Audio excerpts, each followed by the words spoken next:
Hello, this is a virtual pathology specimen of a case of hemochromatosis. And in this virtual pathology specimen, we are looking at a thin slice of the liver as well as the pancreas. Let me just rotate this slightly so we can appreciate the color better. In both of these organs, we can see that there is a diffuse darkish brown discoloration of the parenchyma. This is the liver, and similarly in the pancreas, the normal pancreas will look generally more yellowish and paler. And in hemochromatosis, this is a diffuse condition, so we do not see any discrete nodules or masses. Let's look at one other example. This is another example, and over here we can see that there are two slices of liver.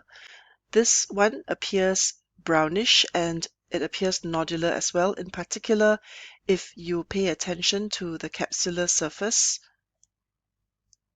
we can see that it has a very nodular outline, and this liver is cirrhotic as a result of hemochromatosis. We can see the nodularity here, and this also makes the liver at risk for hepatocellular carcinoma, which I will show you in the next example. Also, in this specimen, we can see that there is a slice of liver here that appears very dark bluish in color, and this has been stained with the Prussian blue stain, which tends to have this dark blue color with iron deposits. Let's look at one last example. In this last virtual pathology specimen, we can again see that there is a slice of liver and pancreas, and both show the same darkish brown discoloration. In the liver, we are able to appreciate that there is nodularity and hence there is cirrhosis. Again, we can see this better when we look carefully at the capsular surface. In addition to cirrhosis, we can also see two large, rounded, relatively well circumscribed pale nodules in the hepatic parenchyma.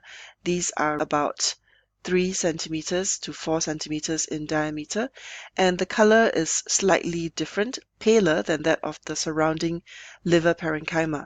And in this particular nodule, which I will magnify, we can see these friable or crumbly areas that are even paler, and this is evidence of necrosis. So the diagnosis here is hemochromatosis with cirrhosis and hepatocellular carcinoma. Let's learn a bit more about hemochromatosis. Hemochromatosis is a condition in which there is excessive iron absorption and deposition in various organs, for example, the liver and the pancreas, which we have just seen, and the iron can also deposit in the skin and heart and other organs, giving rise to potential damage to the organs. Hemochromatosis can be hereditary, and this is known as primary hemochromatosis, or acquired, and this is known as secondary hemochromatosis. In primary hemochromatosis, there is a mutation in the genes that are involved in iron metabolism.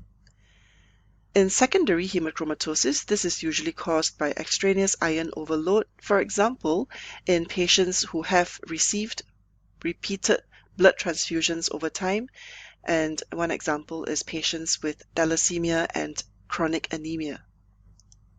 This condition tends to occur slightly more commonly in males than in females and in middle-aged to older patients, and primary hemochromatosis can be more commonly found in patients who are of Northern European descent.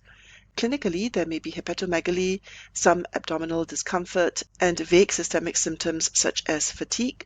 And depending on the organs that are involved, if the pancreas is involved, this can result in diabetes and also a discoloration of the skin, where the skin appears darker bronze or gray in color.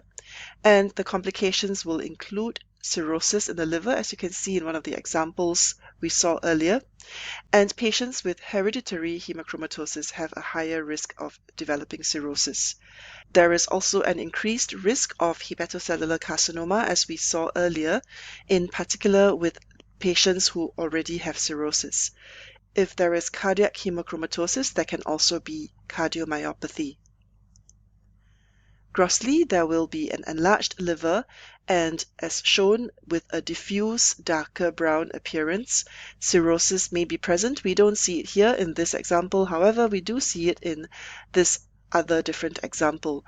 These virtual pathology specimens, which are fully interactive and annotated, can be found in our free online pathology resource, Pathweb. We have a virtual pathology museum with more than 1,000 annotated interactive specimens. You can register for free, and the link is in the video description. Here is another picture taken from Pathweb, and we can see that this is a pancreas with a very abnormal diffuse brownish discoloration due to iron deposits, and when stained with Pearl's stain, it has this very dark blue color. And here is also the example of the case that we saw with cirrhosis and hepatocellular carcinoma. We can see two tumor nodules here, as well as a pancreas with a darker brown appearing parenchyma. There will be a separate video describing the microscopic features on a virtual slide, and that can be found in Pathweb and also in this channel. So microscopically, there is brown coarsely granular iron deposition, and this can be seen both in the hepatocytes as well as in the Kupffer cells lining the sinusoids. Over time, there may also be fibrosis or even cirrhosis, and we can see here that there are these regenerative nodules with fibrous septa, so this is a well-developed example of haemochromatosis with cirrhosis. In summary, this is a case of haemochromatosis of the liver, and here we can see a slice of liver as well as pancreatic parenchyma where there is an abnormal darker brown appearance. This particular case does not show cirrhosis, but over time the liver can develop cirrhosis or even hepatocellular carcinoma.